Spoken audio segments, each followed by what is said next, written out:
The main idea of today is to talk about the future of theatre in Boquete. You probably all realise that at the moment we haven't actually got a theatre, so future is the operative word here. We're not going to delve into much of the history. I mean, most of you that have been here for a while know. I think there's a few new faces here, but you'll catch up. The theatre started in 2007 and went very strongly as a community theatre up until last year with the epidemic and everything. So now we're in the situation where we no longer have a theatre and we're looking at what we're going to do next.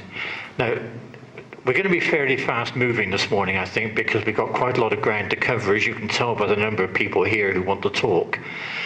My name is Phil, for those of you who don't know me, and I'm going to start it off. So we're looking at what events we're going to do in the future and where. We're looking at a few possible small and medium venues around town to get things started. We're talking to Valle Escondido. Within the confines there are actually 4 possible performance spaces for different sizes of performance. So that's quite an exciting prospect. And we may be able to start off doing some small music or other productions pretty soon. So we'll be ready, and again, that's why you're here today, I hope, is to get involved in this. We want to find out what your interests are, what your experience is, and we'll come back to that in a minute. But, as they always say, there's more. There's a plan for a new community centre, which we are an active part of, hopefully, the organisation of it. This will have a theatre. We're looking at a rehearsal room or meeting room or conference room, whatever you want to call it, a multi-purpose room. There's going to be plenty of on-site parking, and on-site there will also be a bar stroke cafe for before, during, after performances and for other purposes as well. So that's the theory, and that is what the plan is for it to look like. Not my doing. This is designed by the same architect as designed the library building that you're in now. This is a concept drawing. I'm going to show you a little bit more detail of it, but as you can see, it's the sort of architecture that on its own is going to attract people to come and look at it. So it's going to be a very good addition to Boquete. Inside, it's this usual sort of leveling, raised seating. It's saying 390 seats. We're actually looking at reducing that for the final project.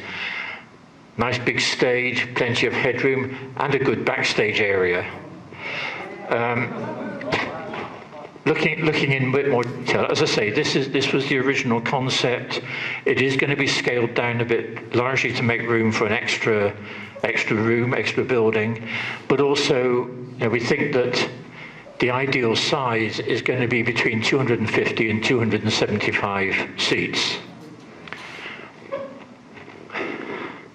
That stage is approximately 10 meters by 30 meters in its present form. Hopefully that won't shrink too much. To gain perspective on that, that in meters is roughly what the old stage was in feet. And we've got a height above stage in this concept of about 6 meters, so that gives the possibility of flying scenery or Peter Pan flying across the, whatever. All sorts of things we can do with that. As I say, the seating we've shown 380 here, but we're looking at the reduction on that. And backstage, there are dressing rooms and bathrooms. Yay! Now, for those of you who don't know, this is a first. So, as I say, this is concept, but we're well on the way to the possibility of making this a reality. Phil, are the bathrooms the only bathrooms in the theatre, or does the audience have a There are bathrooms outside. Well, this looks as though it's outside. In fact, this is all a covered area. How could they be the only bathrooms? Excuse me, I have to go to the bathroom. Yeah, that would be a performance feature, I think. Yeah. Go through the performers to get to the bathroom. So yeah, as I say, we're working on where to go with that, and hopefully we'll be able to announce some positive steps forward in the fairly near future. So we're going to add, or we're hoping to add, an additional room, or maybe even more than one room. There's a lot to be thought out there. And of course, storage space, which isn't shown there, and maybe workshop space. This is all things that are needed to make a theatre work.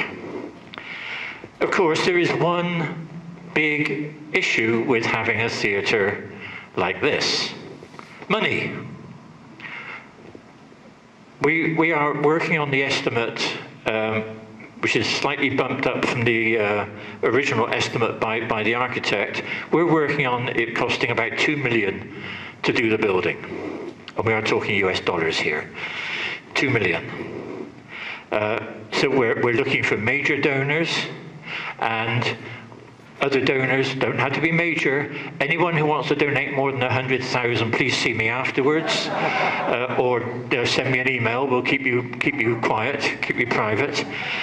And then what we're planning, or the way we're thinking of it, is that after the building starts to become a reality, then we'll have fundraisers for the seating, for the equipment, for the interior of the theatre.